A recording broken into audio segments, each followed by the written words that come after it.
Hello বন্ধুরা, অনেক দিন ধরে ভিডিও বানানো হয়নি।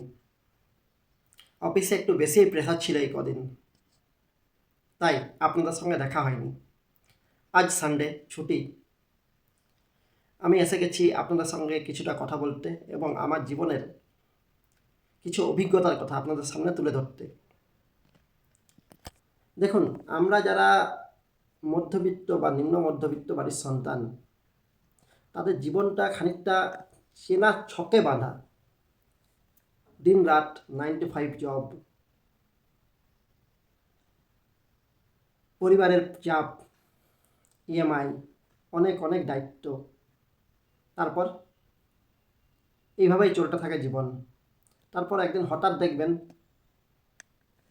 আপনার বয়স 60-এর কাছাকাছি, আপনার শরীরে তেমনটা শক্তি আর নেই, আপনার চুলে আপনার অজান্তেই পাক ধরেছে, আপনার হাতের চামড়াগুলো গুটিয়ে এসেছে, আপনার শরীর আপনাকে বলে দিচ্ছে এবার অবসর নেওয়ার টাইম। ব্যাস, তারপর অবসর জীবন।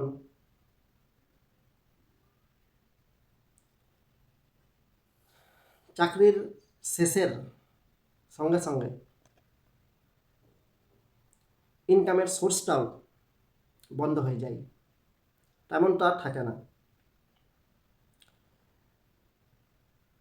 পরবর্তী প্রজন্মকে দিয়ে যাওয়ার মতো তেমন কিছু আর আপনাদের হাতে থাকবে না বা আমার হাতে থাকবে না। অপরদিকে একজন ব্যবসায়ী পরিবারের ছেলে, সে ছোট থেকেই ব্যবসাতে জড়িয়ে থাকে। সে তার বাবার কাছ থেকে ব্যবসার খুঁটিনাটি শিখে সেই ব্যবসাটা নিজে টেক ওভার করে এবং সেই ব্যবসাটা বাড়িয়ে তার পরবর্তী প্রজন্মকে দিয়ে যেতে চেষ্টা করে। পার্থক্যটা এখানেই।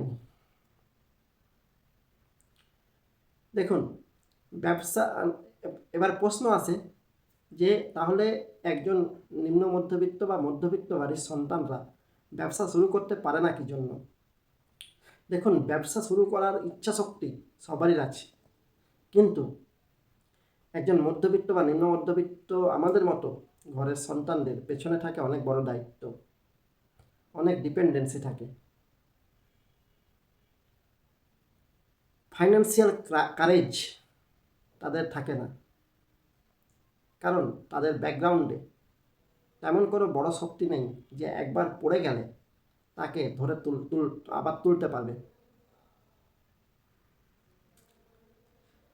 পরিবারের দিক থেকে ততটা সাপোর্ট পাওয়া যায় না।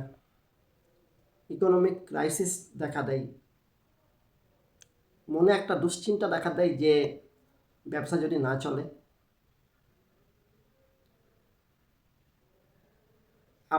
যদি ব্যবসা শুরু করতে গিয়ে শেষ পুঁজিটুকু আমরা হারিয়ে ফেলি,